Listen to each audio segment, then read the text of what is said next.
On Friday, August 4th, Standard & Poor's downgraded the U.S. long-term debt rating. That leaves a question for many to ponder. What does a U.S. debt downgrade mean, and how will it be affected? First, a U.S. debt downgrade symbolizes how there is a problem with current fiscal policy. In the press release, Standard & Poor's said, "We lowered our long-term rating on the U.S. because we believe that the prolonged controversy over raising the statutory debt ceiling and the related fiscal policy debate indicate that further near-term progress containing the growth in public spending, especially on entitlements, or on reaching an agreement on raising revenues, is less likely than we previously assumed and will remain a contentious and fitful process. We also believe that the current fiscal consolidation plan that Congress and the administration agreed to this week falls short of the amount that we believe is necessary to stabilize the general debt burden by the middle of the decade. It is the inability to compromise and reach an agreement to address the budget problem with the federal government balance sheet. The downgrade marks the perception of the pessimistic outlook of the willingness to pay bills and not the ability. I say this because we will be able to pay our bills, but we are fighting over which ones are the most important, which programs should be cut to reduce spending, and how we shall raise revenue to cover increasing costs of our nation's bills. The rising costs are affected by many factors. The largest is the compounding interest on our debt. A large one is Medicaid and the increasing costs of health care, which affect us through increased Medicaid liabilities. There are several ways to address the budget problem, but the inability to act swiftly on the highly complex balance sheet caused our downgrade. What are the potential outcomes of Standard & Poor's decision to downgrade the U.S. government long-term debt, I ask? A large possibility is a raise in the nation's borrowing costs. If the credit downgrade causes a decrease in demand for the bonds, then the interest rates could rise in response. The government would have to make the bonds more attractive to investors to lend the federal government money. This means even more of the budget will go to paying interest expenses. Governments and banks borrow money a little differently.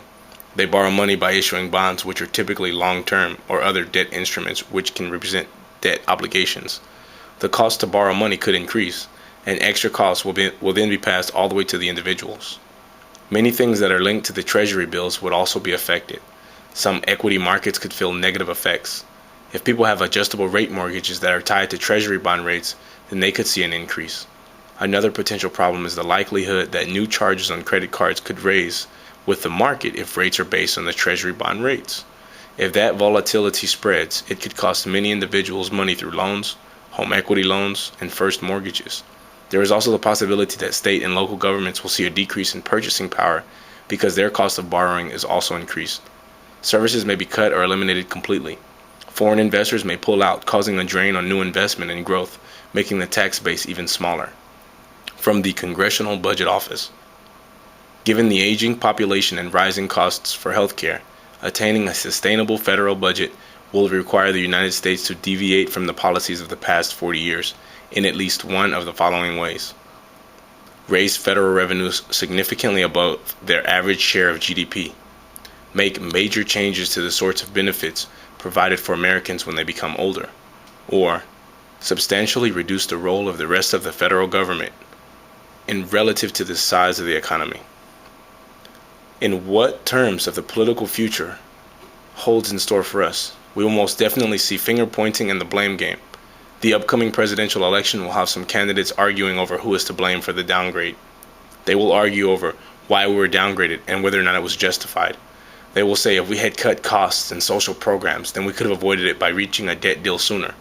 We may see a third party rise, and we may enjoy a three-party political system, although that is not likely since all Tea Party affiliates endorse Republicans. Increased debates in the political world will increase turmoil and volatility in the market.